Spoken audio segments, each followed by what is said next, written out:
Oi, estamos ao vivo. Chegamos aqui para mais um encontro da gente pela PG, pela Live Circle. Adoro essa palavra. Esperando vocês entrarem, esperando a minha convidada entrar. Sejam bem-vindos. Hoje vamos falar sobre atendimento interdisciplinar, necessidades, protocolos, procedimentos, como é que a gente faz para que isso aconteça. Olha, minha convidada já chegou.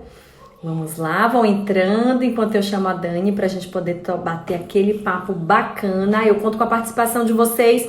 Coisas importantes. Nós estamos fazendo essa Live Circle de autismo baseado no nosso aprimoramento em TEA. É um aprimoramento EAD que você pode fazer, você pode se inscrever. Tem um desconto super especial para quem está fazendo a Live Circle inteira e seguindo aqueles protocolozinhos lá. Quem fez a sua inscrição consegue um desconto super bacana. Entre em contato com a PIG por direct para que vocês possam ser orientados, tá bom? A outra coisa é que, já que estamos fazendo uma Live Circle de autismo, né, escolhemos aí ajudar a uma das nossas casas. A gente tem aqui na Bahia uma casa chamada Fama, Fantástico Mundo Autista, e o Fama, ele ajuda, né, capacita adolescentes e adultos com autismo para o mercado de trabalho. Trabalha com capacitação direta, é um projeto fantástico que precisa da sua ajuda, é uma ONG tocada por Patrícia Teodolina, e tanto no meu feed quanto no feed da PIG vocês podem encontrar aí o link para ajudar a instituição, caso vocês possam, tá bom? Muito obrigada a todos. Eu vou chamar a Dani agora para nós começarmos.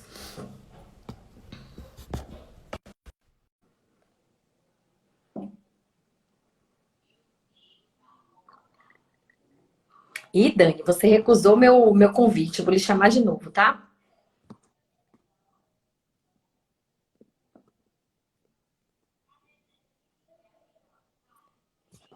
Vou te chamar aí e você aceita. Pronto, agora sim. Agora é para valer.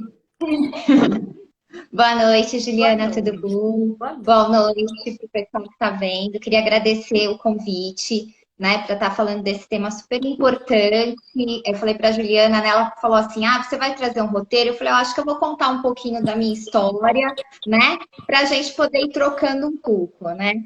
Então, assim, desde a época da faculdade, né, eu sempre atuei na área do autismo, do TEA. E aí, quando eu terminei o aprimoramento, eu acabei indo trabalhar numa instituição a qual eu fiquei 13 anos. Então, assim, essa instituição para autismo, ela tinha desde crianças, tinha adolescentes e tinham adultos. Nos meus primeiros 7 anos eu fui fone, nos últimos 5 anos eu fui coordenadora. Justamente, acho, por esse aprendizado que eu tive lá da gente ter que trocar com os outros profissionais. Não dá para a gente trabalhar sozinho, né? E a gente vê muito isso quando a gente fica no consultório, né? A gente sente muita diferença. Quando eu saí da instituição, eu senti muita diferença de que você fechar sua porta, muitas vezes você quer entrar nos atendimentos, quer discutir com os outros profissionais, e às vezes isso não acontece, né? E aí a gente vê muitas fonoaudiólogas desistindo disso e acabando, às vezes, prejudicando até o andamento, né, e o desenvolvimento da linguagem das outras crianças. Então, assim, eu trabalhei um tempão lá, depois fui fazer o mestrado, fiz o meu doutorado, pós-doutorado. O doutorado foi justamente para a gente saber como que era essa atuação da Fono nas instituições em São Paulo, para os indivíduos autistas, para a gente tentar traçar um perfil de qualidade, o que, que a gente esperava. E a gente viu muito isso, né? Muitas instituições que não tinham fonoaudiólogo, muitas instituições que o fonoaudiólogo ficava muito mais à mercê do que a direção dizia, do que colocava os protocolos ou as necessidades dos indivíduos mesmo em pauta. E muitos lugares que até tinham outros profissionais exercendo o nosso papel. Nossa, né? Então, que a gente fica bastante assustado, né? Então, é uma coisa que eu sempre falo quando eu tenho a oportunidade de estar conversando com outras fonoaudiólogas ou de dar supervisões, é o quanto é importante a gente estar valorizando o nosso espaço, o nosso lugar e principalmente nos indivíduos com TEA, né? Onde a gente está desde o começo no diagnóstico até o final, né? De todo o processo. É um acompanhamento longitudinal real, né? Em que a gente passa muitos anos aí envolvido com essa família, passa por fases diferentes com essa criança e por fases com profissionais diferentes, né? Os profissionais vão entrando e saindo da vida dessa criança de acordo com a necessidade, mas assim, a responsabilidade do fonoaudiólogo, né, tá em todo o processo, as dificuldades comunicativas vão acompanhá-lo Sim. aí ao longo da vida, por mais que elas sejam, né? Sim, que elas vão alterando, né, mudando, né, um pouco essas alterações, mas assim, é uma coisa que vai persistindo, né? Então, assim, eu tenho pacientes que estão comigo, que hoje já tem 10 anos, quase 11, e já estão comigo desde os 2 anos de idade, né? E as demandas foram muito diferentes. Primeiro era porque tinha um atraso, depois daqui não tinha um uso funcional dessa Uhum. comunicação. Agora tem a parte escolar, de como ele poder, uma criança que tentou usar tudo aquilo que ele aprende, tem uma memória de trabalho, uma questão mais de função executiva. Então, assim, a gente passa por várias fases e etapas, né?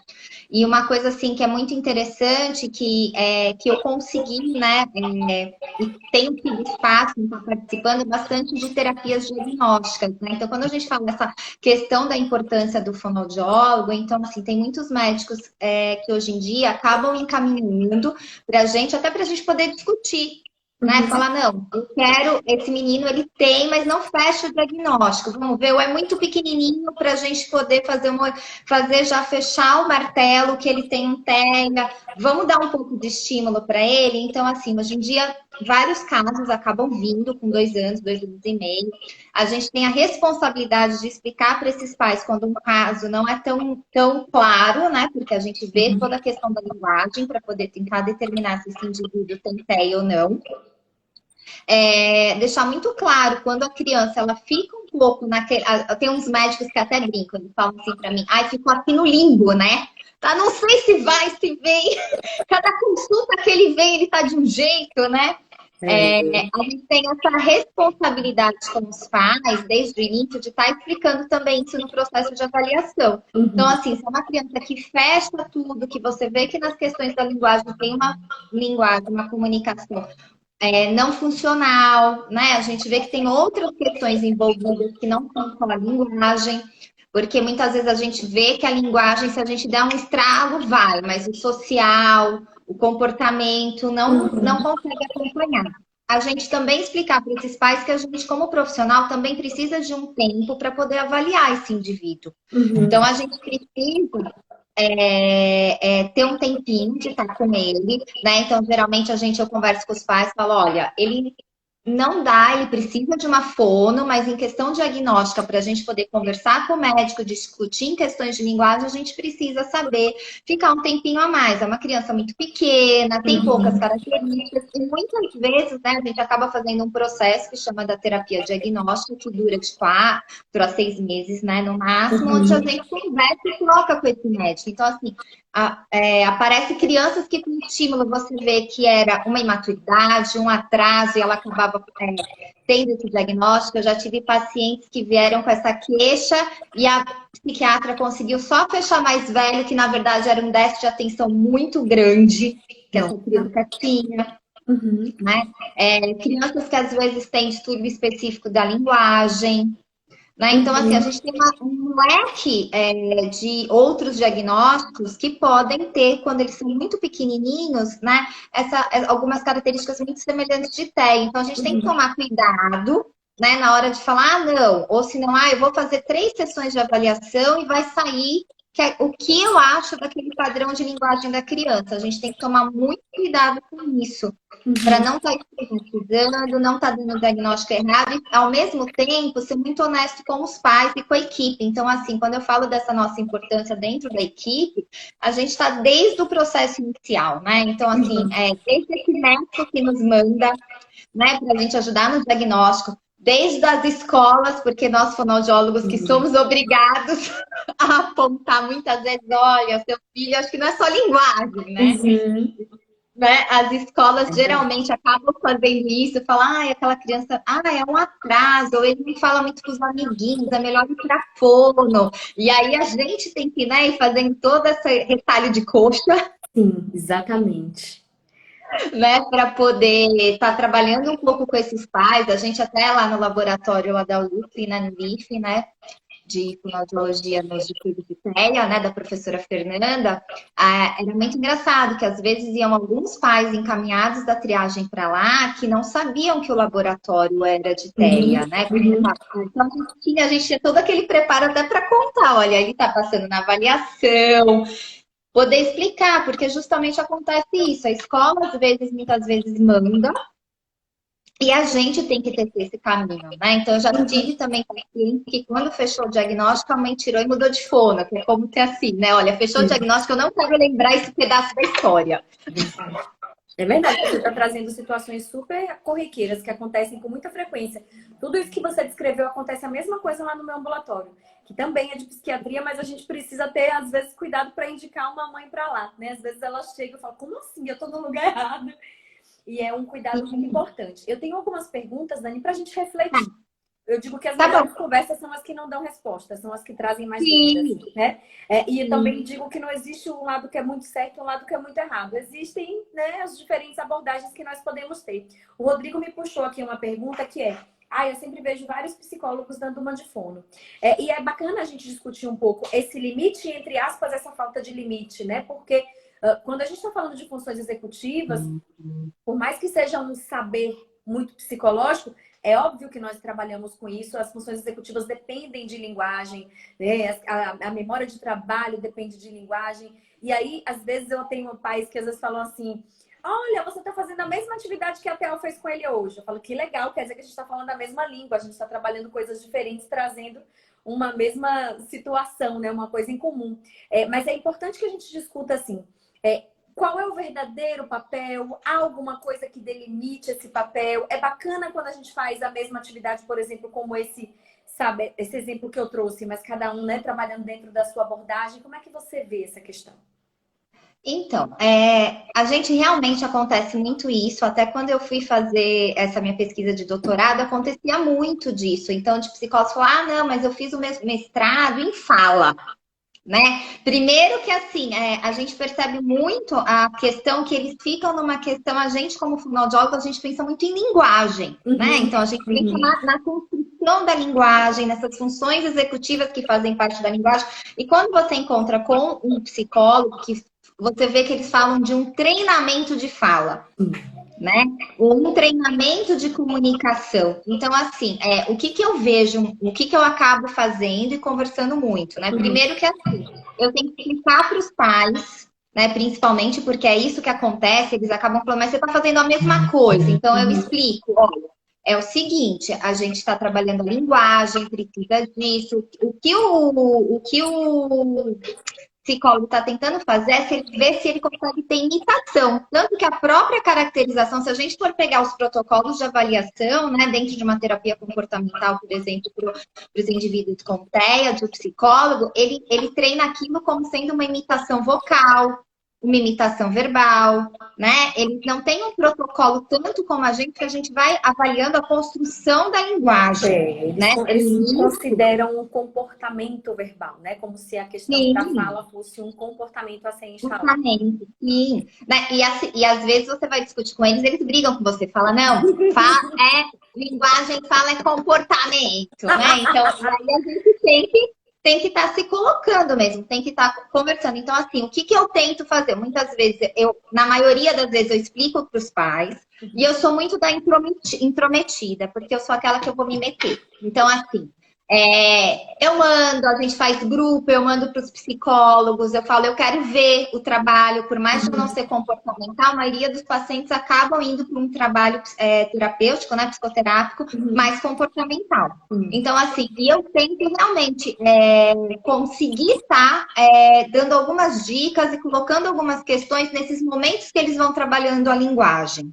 E aí, assim, é muito legal, porque hoje em dia eu vejo assim, que muitos pais conseguiram entender e até exigem que a gente faça essa integração. Verdade.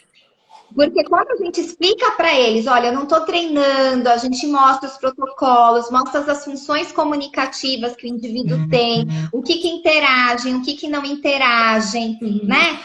Para que ele usa aquilo, eles vão descobrindo e aí eles vão tecendo, né? Eu até acho muito engraçado, né? Tá sendo muito interessante, né? Eu acho que esse período de quarentena que a gente está vivendo está trazendo muita angústia, mas também muitas reflexões, né? Sim. E tem alguns pais, né, que são que os filhos são meus pacientes e a gente está fazendo um trabalho à distância onde eu monto orientações para eles, eles filmam, a gente vai, né, conversando, discutindo semanalmente, até para as crianças não perderem um pouco os trabalhos que estavam sendo feitos. E aí tem muitos pais que eles começaram, gente, acho que eu vou estudar fono, porque eu tô achando fantástico, Chico, poder, porque cada coisa que eu mando para você do vídeo do meu filho que você pediu, você está explicando. Então, difere muito da questão só de eu estar fazendo aquilo quem está entendendo. Então, eu acho que assim, a grande questão que eu acho que a gente, como fonoaudiólogo, a gente tem que bater na porta da equipe e colocar, esse é o meu lugar. Vamos discutir. Você vai trabalhar fala, vai trabalhar treinamento, mas a gente tem que discutir. A gente pode construir junto, mesmo tendo visões, né? Ou formas de trabalhar diferentes, mas vamos discutir junto. Então, assim, eu sou meio a intrometida, né? Então, eu acho que assim. Todos os profissionais, eles têm que impor isso, porque eu vejo muita gente que às vezes vem no consultório e fala assim, eu deixei a fono tal, porque ela não tinha contato com o outro. E não dá pra gente fechar a porta no indivíduo com TEA e falar, olha, ele vai funcionar assim. A grande dificuldade dele é a comunicação social, é ele conseguir generalizar, é como, né, ele consegue, às vezes, no treinamento dele, já aconteceu, no treinamento do psicólogo, ele conseguir, na fala, por exemplo, fazer onomatopeias. A hora que você vai pôr dentro de um jogo compartilhado, dentro de uma funcionalidade da comunicação, aquilo não sai. E aí você vê o quanto que está faltando daquele pedaço que você precisa trabalhar. Não adianta para mim ele estar emitindo, né? E aí é a hora que eu viro para o psicólogo e falo, né? Vamos lá, como que você está trabalhando? Aí eles mostram, né? Às vezes eles estão trabalhando com figuras e vão fazendo os treinamentos. Ela fala, vamos pôr bichinho? Esse bichinho pode comer? E aí é muito legal quando alguns topam e a gente vê resultados muito legais. É lógico que a gente vai encontrar no meio do caminho pessoas que não vão topar. Pessoas que a gente manda recado e não responde. Sim. Né? Que dão orientações errôneas. Então, eu acho que o nosso papel é muito orientar esses pais, que, né, que são eles que vão estar escolhendo o tratamento dos filhos, do como isso vai estar acontecendo, para eles terem uma compreensão disso. Porque eu acho que é parte muito de não ter compreensão, né? Eu acho que a mídia vai vendendo muito assim, esse é o modelo fechadinho que dá certo para todo mundo, isso é o jeito que é tal.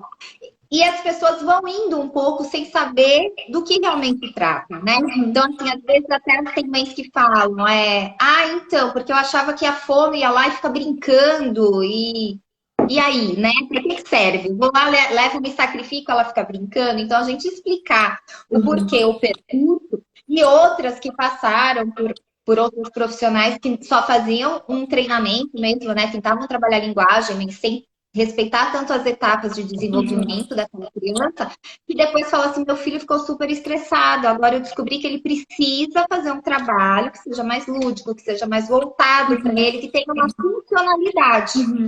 Então, eu acho que assim, a gente conseguir realmente se pôr, né? Eu acho que não dá pra gente brigar, porque senão a gente não consegue entrar num acordo. Eu acho que assim, no fim das contas, quem perde é a criança, né? Porque a gente tá ali pela criança. E eu digo muito assim, não é o que a gente diz, é como a gente diz.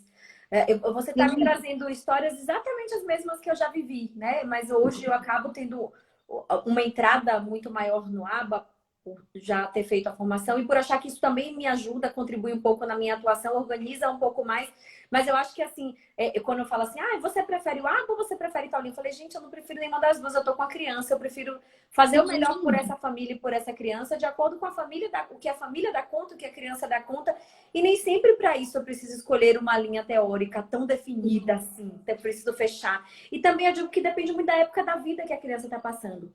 Muitas vezes é importante para que esses comportamentos que atrapalham e interferem tanto numa vida social da família, talvez eles sejam maior beneficiados em um momento pelo ABA, mas talvez esse momento passe e a gente precise trazer essa funcionalidade. Eu gosto muito desse raciocínio, das portas estarem abertas para a gente poder discutir tudo isso lá na mesa, né? Eu não me fecho absolutamente nada, contanto que... E eu digo sempre, se nós soubermos como explicar, se nós soubermos nos impor, mas no sentido, obviamente, não de impor a minha presença, mas de mostrar que eu também posso contribuir e que eu sei que eu tô falando, tudo vai funcionar, né? Sim, assim, e é um trabalho que vai rolando assim, e é muito interessante, porque assim, que nem às vezes vem as acompanhantes terapêuticas com os meninos para ver a terapia de fundo, a gente troca, a gente tenta montar, leva para supervisão. Então, eu realmente também acredito que não tem um modelo certo, né? Então, tem crianças que realmente vão funcionar toda aquela forma. Então, assim, nunca me imaginei trabalhando tanto com figuras, né? Com uma coisa tão organizada, sendo que a minha formação é realmente em trabalhar de uma forma mais naturalista, né?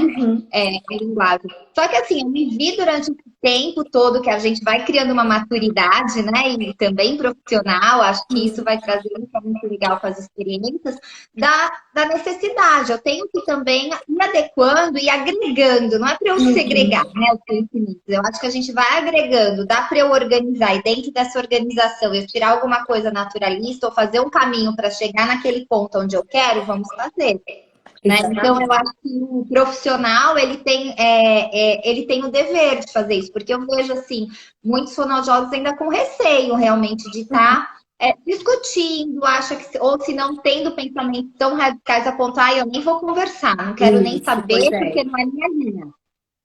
Né? Ou se não tá errado, tá totalmente errado o que o outro faz. Não, acho que tem que se sentar, né? Porque a gente está lá pela criança ou pelo indivíduo, mas não é só a criança que a gente atende, é pelo indivíduo. Então, assim, a gente tem que saber, por exemplo, né? Ou se vem um adolescente que às vezes vem com algumas queixas, ou de comunicação, ou de alimentação que está dentro do quadro do TEA, e você começa a fazer um trabalho e você vê que é uma coisa muito mais da parte dele social, de como ele tá. Então, quando ele tá com o outro, ele vai se comportando daquela forma, e você também virar e falar, olha, não é a linguagem que tá, porque a hora que ele tá comigo e eu consigo fazer a coisa vai. A hora que sai daquele script, não tá indo. Então, vamos ter que passar isso para a equipe de psicologia e falar, olha... Né? Então, eu acho que é muito... A gente ter muito isso muito claro, né? Na nossa cabeça.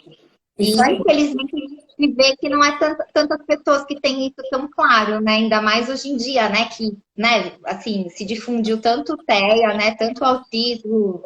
E aí as pessoas vão indo, né?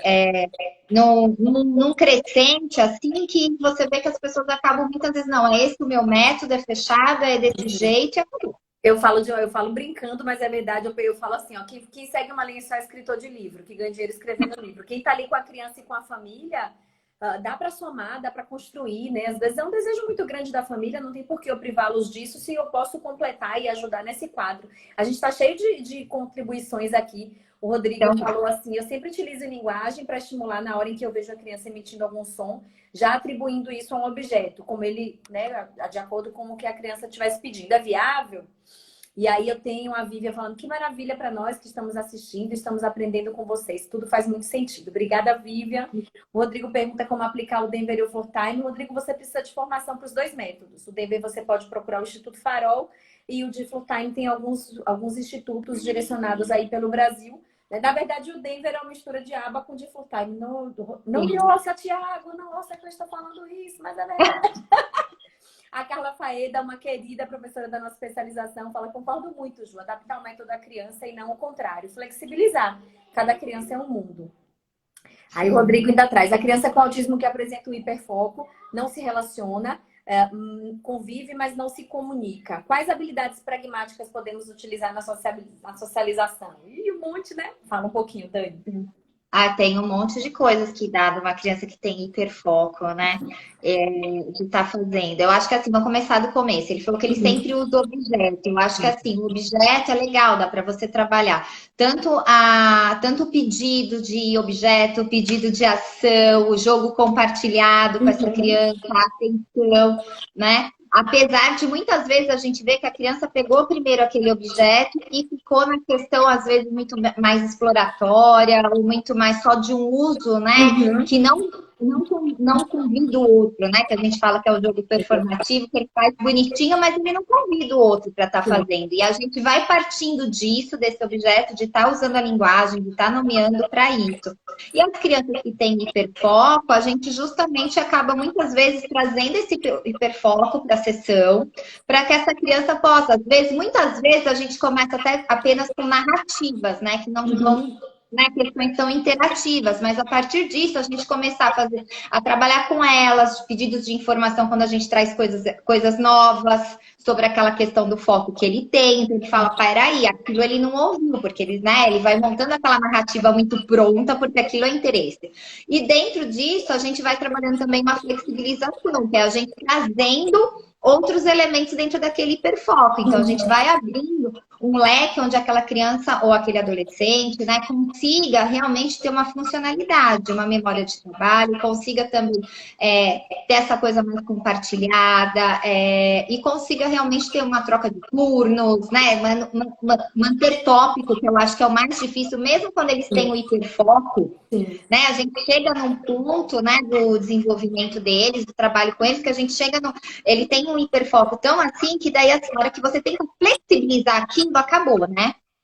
Verdade. Aí acabou.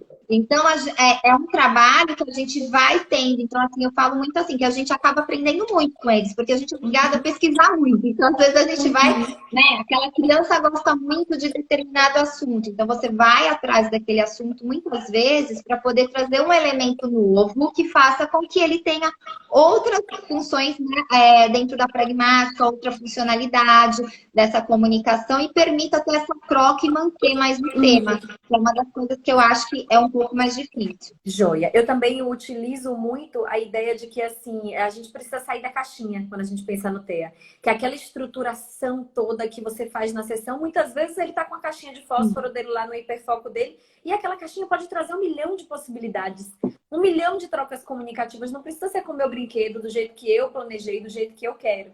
Eu digo sempre, quando a gente sabe o que a gente procura, a gente dá valor quando a gente encontra, né? Às vezes tá ali na nossa frente e a gente está querendo puxar a criança para o que a gente acha que é o estruturador, né? Eu acho que faz muito a gente se colocar em xeque enquanto terapeuta, né? Não precisa ser com o que eu trouxe, pode ser com o que ele trouxe, vai ser maravilhoso igual, né?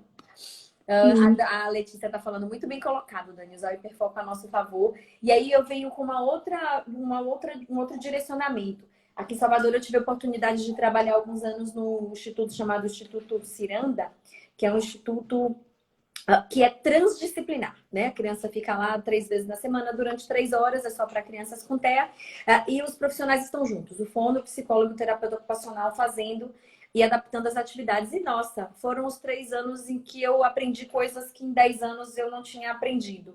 E aí eu queria saber se você já teve essa experiência tão trans de estar todo mundo junto fazendo o planejamento da criança e a intervenção. E o que você acha disso?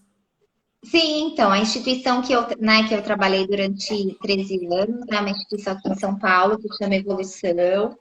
E aí a gente tinha, né, todos os casos com TEA, tínhamos crianças, adolescentes, adultos, né, casos puros, casos que eram algumas síndromes, né, associadas, e lá existia, né, ainda existe essa instituição, né, e lá existia essa equipe interdisciplinar, que também foi onde eu aprendi muito, né, então assim, foi de lá que eu saí do lugar da fono para o lugar de uma coordenação. Por quê? Porque foi 7 anos de aprendizado. Então, a gente tinha terapeuta ocupacional, fisioterapeuta, psicólogo, neuropediatra, psiquiatra, então todos no mesmo local, né?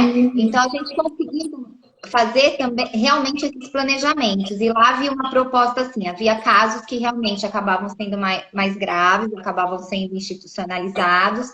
Nós tínhamos quadros de crianças que faziam contraturno, né? Que ficavam meio período na instituição para fazer esses trabalhos e o outro período ia para a escola regular. E tínhamos também crianças só ambulatoriais, né? Que iam ou para o atendimento individual ou para o atendimento em grupo. Lá a gente tinha um atendimento em grupo que a gente chamava de grupo verbal. E era muito interessante, porque era eu e o psicólogo com os adolescentes, né? Que antigamente a gente chamava de síndrome de Asperger, né? Mas daí mudou. Então, e era muito interessante, porque eles iam trazendo temas, o qual o psicólogo ia trabalhando nessa questão mais emocional, e eu ia lembrando a questão um pouco mais dessa funcionalidade da linguagem. Então saíam coisas maravilhosas lá. E é uma coisa que eu sinto muita falta, né? Então, acho que a hora que você fecha a porta, né? E você não tem essas pessoas todas para conversar, para trocar. Né? Até a parte médica, às vezes chegava uma criança que tinha uma característica, né, que estava dentro do espectro, mas o médico via que tinha alguma coisa a mais e a gente descobria às vezes que tinha uma síndrome rara, alguma coisa que levava também ela ter, né, o autismo. Então, assim, era muito, para mim foi muito valioso, né? Tanto que, assim, eu permaneci nesse local durante 13 anos, eu fiz o meu mestrado com os adolescentes de lá, justamente pensando, né, falando que a Fono pode trabalhar assim com adolescente, ela não precisa, né, só trabalhar com as crianças, com TEA, né? Porque tem essa... Adoro. É, Eu, grupo de tanto que adolescentes, eu adoro.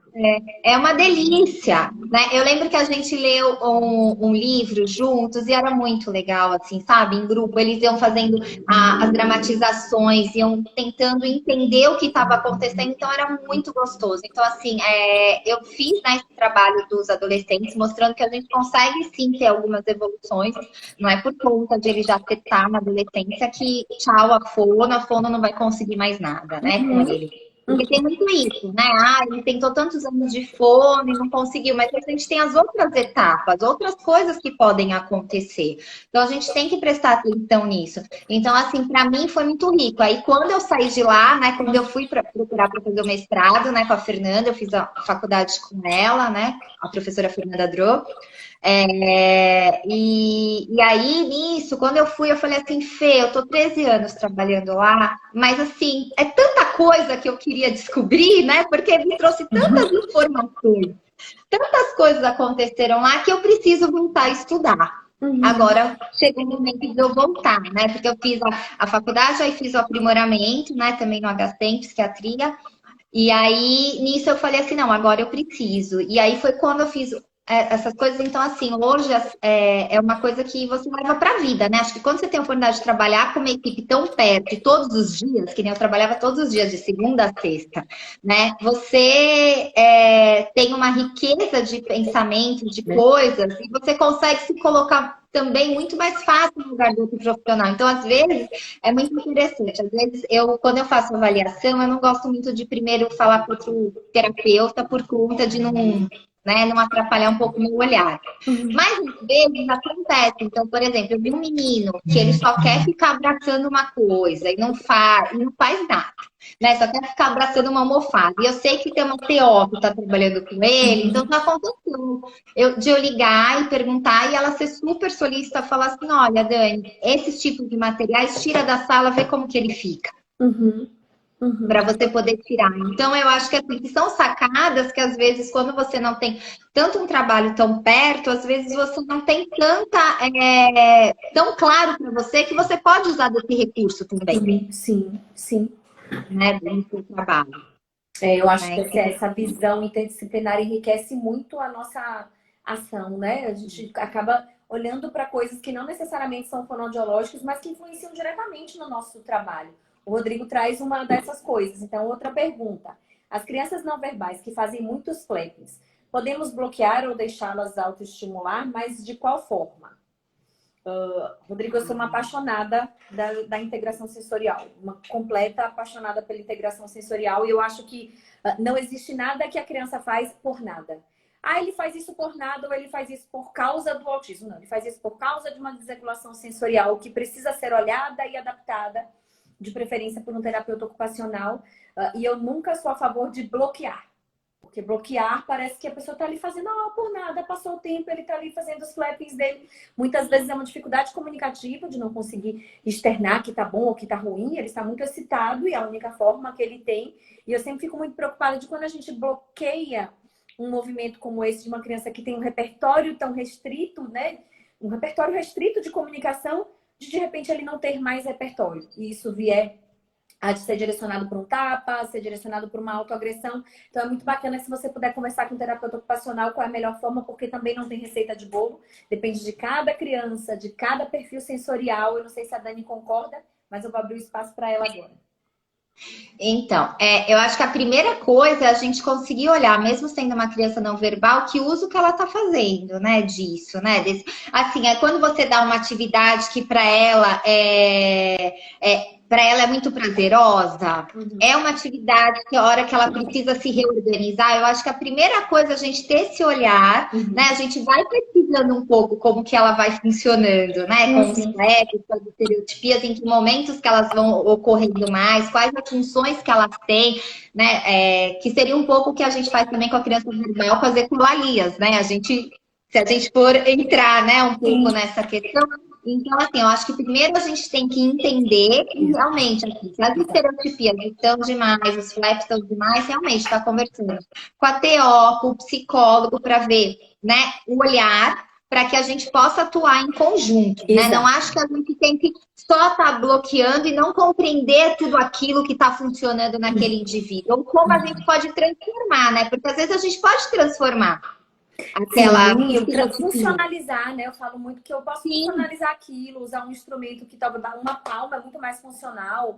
né? Um script de agora não precisa, a gente pode pensar numa outra coisa, mas eu acho que é uma coisa que quanto mais pensado em equipe, mais rápido a gente vai conseguir resolver aquele problema, né?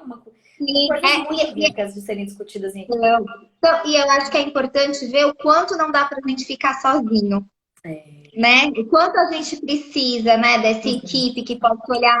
Infelizmente, a gente vê que às vezes tem muitos casos, principalmente eu acho que nos ambulatórios mais públicos e tudo, que não tem acesso a todos esses profissionais, né? Mas o quanto também a gente, como fonoaudiólogo, né, quando a criança tem acesso a um local, ao nosso trabalho, né, gratuitamente, mas não tem acesso aos outros, a gente também explicar isso para a família, até que para que a gente possa orientar ela num caminho de poder estar procurando algum local ou auxiliar. Olha, a gente sabe que tem que entregar tal documento em qual lugar para você, porque seu filho realmente precisa disso para ele poder desenvolver. Então, eu acho que a gente também tem esse olhar, porque se a gente chega e fecha a porta e fala, olha, eu vou bloquear a estereotipia, vou fazer, né, só essa parte, não olho isso como um todo, a gente acaba fazendo com que essa criança, às vezes, muitas vezes, ela, uma criança que não tem uma questão cognitiva, apesar de não ter uma linguagem verbal, mas que ela acaba até se tornando, né? A gente vê que elas acabam não aprendendo.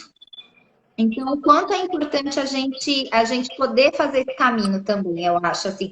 A gente, como profissional, não adianta só virar para a mãe e falar assim, ou para o pai. Eu vejo isso muito na questão pública, era uma coisa muito que na faculdade, né? Sempre quando eu estava lá, eu tentava fazer um pouco esse papel e no laboratório as pessoas meio falavam comigo. Porque como eu trabalhei nessa instituição que era conveniada, né, com o Estado, com os locais, eu sabia um pouco os caminhos que tinham que ir. Depois, com o meu trabalho de doutorado, também fui atrás disso, né? E aí eu sempre acabava orientando mesmo. A gente via, olha, precisa de um trabalho mais, precisa disso, vamos lá. A gente sentava, fazia a carta com a mãe, ó, vamos fazer junto, você vai levar em tal lugar, tem que protocolar, explicar. Porque daí a gente fez o nosso papel como profissional de estar passando as informações, né? Porque muitas vezes, assim, lógico, vai ter pais que não estão preocupados, ou que não têm tempo, ou que não conseguem, né? Eu acho que tem inúmeros motivos. Mas como nós profissionais, a gente é obrigado a passar as informações. Então, eu acho isso também importante. Dani, você me traz uma coisa importantíssima, que é essa coisa da coordenação do cuidado, né? Muitas vezes a família não vai atrás do profissional, porque eu falo assim, às vezes aqui na Bahia, a gente acabou criando uma rede. Então, a gente tem um grupo de neuropeds e profissionais que trabalham na reabilitação de crianças, um grupo com centenas de profissionais, em que a gente vai se organizando assim. Por exemplo, eu não sabia, por exemplo, aonde fazer o Bera com sedação. Se eu não sei, imagine uma mãe. Se eu sou a fono da rede, eu tô na rede, como é que eu vou passar apenas o exame e pronto? A mãe não sabe, ela vai perguntar a diversas pessoas que também podem não saber e no fim das contas ela não vai fazer o exame, não é por má vontade, não é por nada, é porque a gente não tinha essa rede. E eu acho que a rede valoriza muito, né? Facilita muito o acesso dessas famílias. E eu acho que a gente precisa enxergar que também é nosso papel. Eu preciso saber aonde o paciente pode encontrar os profissionais que eu sei que ele precisa de acompanhamento. Que bacana você ter tocado nesse assunto. Sim, eu acho muito importante, assim. Porque realmente a gente vê que muitas vezes eles estão perdidos, né? A gente chegou até quando, né, saíram as leis de proteção, né, de autismo e tal, tudo, a gente até chegou a fazer cartilhas para os pais, entregar no ambulatório, tinha os telefones dos locais que eles podiam estar buscando, procurando. Porque é importante mesmo. E assim, e é só um falando com o outro. E eu acho que hoje, né, a gente tem a tecnologia tudo a nosso favor. Sim. Porque né, a gente acaba tendo grupos no WhatsApp de profissionais, pessoas, e a gente tem como estar buscando. Um pergunta para o outro, coisas que muitas vezes esses pais não sabem por onde começar, né? Não sabem, eles não vão precisar de um profissional só, né? E eu falo que agora até as coisas estão um pouco mais fáceis, porque no antigo diagnóstico DGD, peraí, eu procuro quem para tratar um DGD? Né? A gente Sim. vive uma realidade hoje muito melhor que a gente já consegue conversar com qualquer família sobre uma equipe básica para atender uma criança com TEA. E eu falo muito, pode ser a melhor fono do mundo.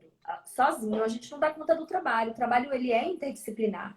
Né? É importante a gente ter uma equipe quando há realmente a condição e quando não há, que a gente possa saber coordenar esse cuidado e até dar orientações que favoreçam essa família, mesmo que não sejam de nossas áreas dentro desse trabalho de rede. Às vezes eu pego vídeo de pacientes da rede pública e eu mando para o TO, amiga minha, olha aqui, me diz como eu posso ajudar essa família. Eles não têm, não vão ter condições de achar uma agora, mas não dá para ficar assim.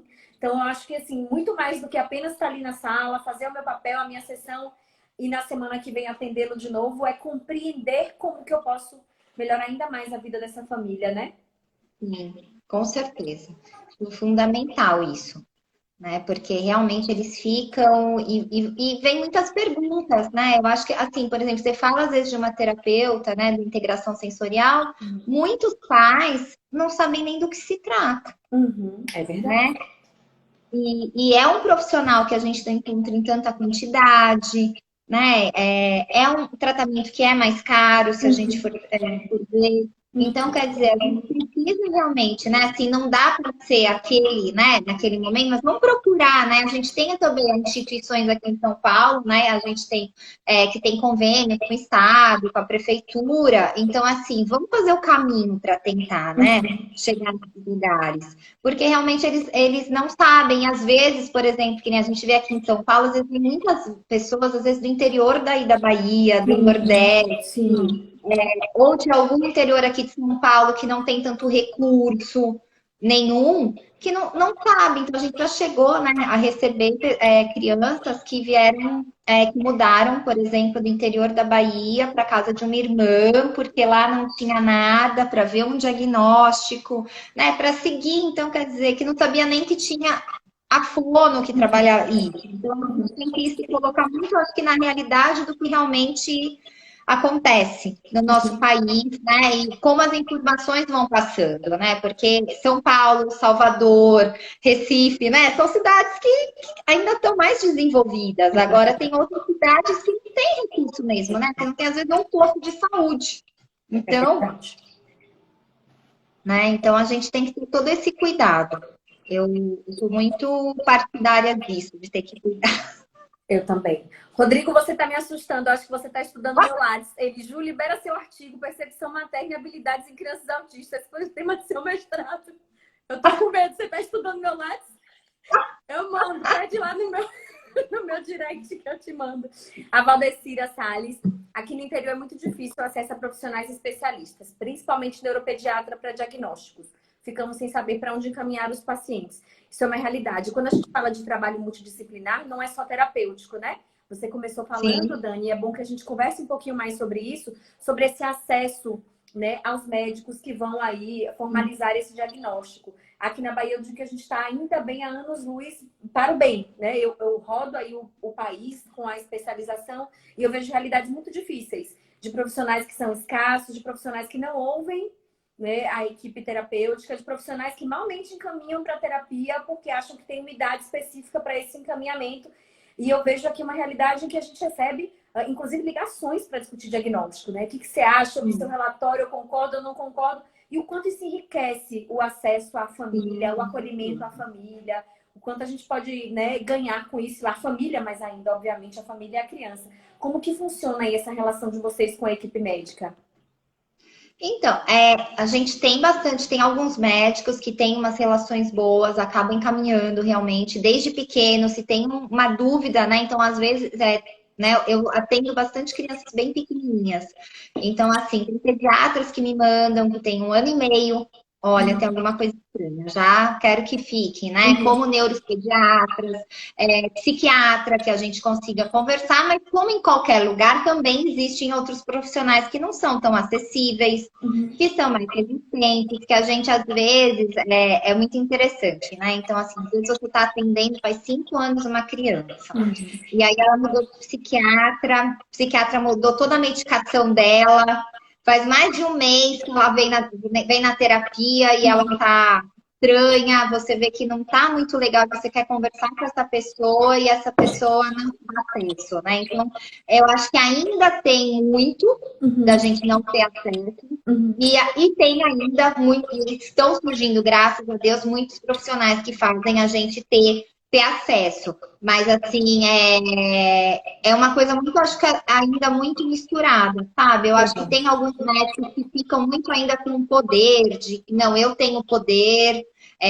Às vezes tem pais, né? A gente fica até um pouco assim, porque às vezes tem pais que ajuntam, sei lá, quantos meses, né, de dinheiro para ir no especialista que é o mais caro, que é o mais famoso, né? Para tentar ter uma resposta, uma coisa diferente. Às vezes vai, esse especialista não dá realmente a resposta, ou fala tudo que já todo mundo tinha falado, né? Muitas vezes. Aí eu fico chateada quando isso acontece. A mãe fala assim, ó, ela fala a mesma coisa que você disse, eu digo, mas ela cobrou R$ 1.500 na consulta.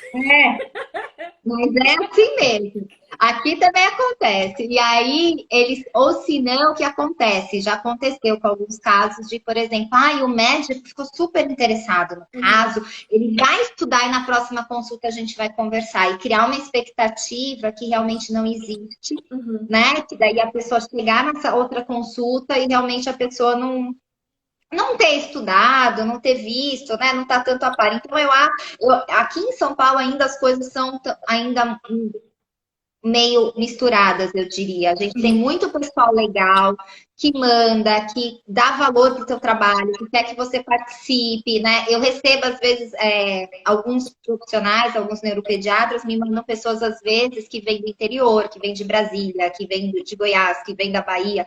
Olha, passou no meu consultório, mas eu quero que você veja. Porque eu quero que você converse com a família.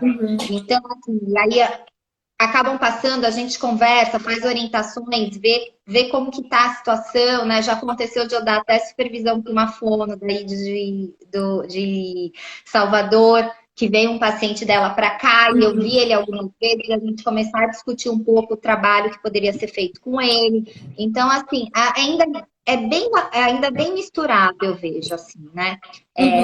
Muitas pessoas querendo ouvir e outras ainda não querendo. Joia. E a escola? Vamos falar um pouquinho dessa relação aí dos profissionais com a escola que é tão importante para as nossas crianças. A gente conversou isso com a Carol, né, bastante. E a gente estava discutindo a questão de que muitas vezes a escola nos quer lá dentro para resolver o problema.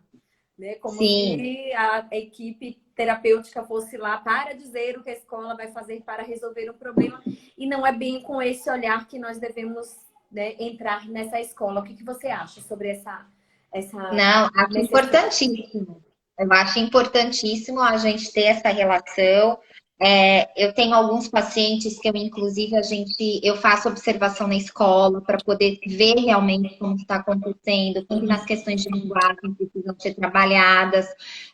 Acho que é um outro campo que a gente também tem que não dá para ir, né, assim, peitando, tem que entender um pouco a dinâmica da escola também, tem que entender um pouco como que pode funcionar aquilo lá dentro.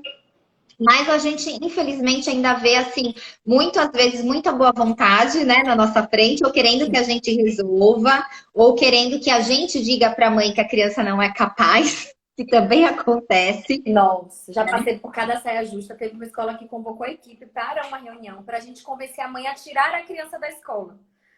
Mas a gente não concorda que ela tire da escola. Complicado, né?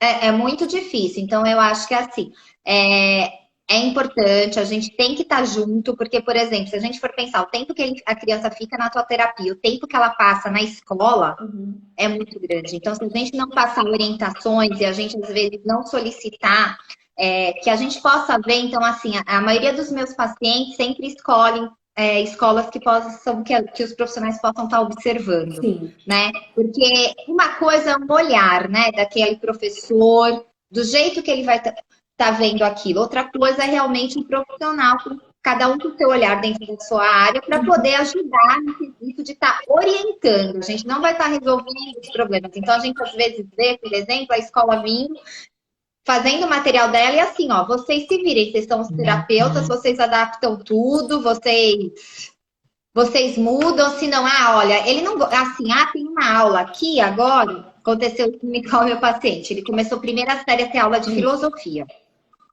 na primeira série, com tempo. Ai, meu Deus. Ele vai com a T, tem a T que fica com ele na escola e tudo, né? Aí eu fui perguntar, fui observar, fazer observação, eu falei, mas o que é essa aula de filosofia para a professora? Eu queria entender. Nada mais era do que alguns temas que eles conversavam e ele conseguir falar a respeito de alguma coisa. Então, quer dizer assim, nada mais era do que poder trazer aquilo para o mundo dele. Né? Então, assim, por exemplo, o que você gosta? Olha, ele já tem uma T, a T são as coisas que ele gosta. Então, traz um leque de figuras, de coisas que ele gosta, prepara. Não, então a professora já dizia, falava assim, é filosofia, ele não vai falar, então você quer dar uma volta com ele? Né? Então, assim, é muito triste a gente ver isso, mas também a nossa função, acho que assim, a nossa função é a gente olhar, a gente orientar, não é fazer pela escola. Não também se colocar em situações que, por exemplo, a escola diz, mas ele não fala nada. Né? A gente passa ou não faz nada, ele não tem capacidade, você vai ajudar aos pais a fazer. Não, mas vocês já tentaram fazer dessa forma? Então, eu acho que assim, o nosso papel é muito assim. Eu pelo menos faço muito isso no consultório. Eu faço a observação, a gente discute, aí eu mando formalizado, né? Porque para não ficar uma coisa só de boca, eu mando todas as orientações que foram conversadas formalizadas para a escola e para os pais, com cópia para os pais. Combina um tempo depois para a gente conversar novamente para ver se aquilo aconteceu ou não, para daí, por exemplo, se a coisa não está acontecendo, os pais poderem, eles estarem fazendo as escolhas. Porque também, eu acho que a gente como profissional, às vezes a gente fala, não, mas aquela escola não está fazendo. Mas os pais, às vezes, têm uma ânsia de repente, o filho estar naquele local. Sim. E a gente também tem que respeitar, porque também é o tempo desses pais. Né? Então, eu acho que a gente vai trabalhando muito todos esses sentimentos, todas essas emoções também durante todo esse trabalho, mas a gente faz bastante e acho que não dá para a gente fazer trabalho também sem escola. E isso também, e as informações também da escola circular entre a equipe. Né? Então, assim, temos equipes onde, assim, a TO vai observar, a TO manda mensagem, né, no grupo da equipe e fala, olha, eu fui observar, eu vi isso, e vocês? Porque cada dia é diferente do outro, né? Então, a gente poder ter uma visão também global, até para poder estar orientando, é importante demais. E também explicar também para os pais, uma coisa que eu acho muito importante, a gente vê, infelizmente, muitos pais um pouco coagidos, né, em relação à escola. É como se a escola estivesse fazendo um favor para alguns de aceitar o filho deles. Então, assim, a gente não pode exigir, a gente, né? E aí você vendo que a criança tem um potencial maior e não, né? E aquilo não está sendo, né, trabalhado e tudo. Então, assim, eu acho que assim, a gente também conseguir trabalhando aos pouquinhos, né? Foi o que eu falei, é uma curso cheia de retalhos. Então, que a gente poder ir pondo cada pedacinho também para chegar nesse ponto de os pais saberem que a escola não é um lugar só para sociabilizar. O TEA não tem que ir para a escola para sociabilizar. Ele tem para ir para a escola para aprender. Eu falo muito isso. O Rodrigo, ele trouxe aqui, ó, ele trabalha numa escola, trabalha com crianças autistas e sempre monta o PEI. Mas como vocês instruem as observações? Eu montei uma sala de recurso, então cada aluno com TEA tem.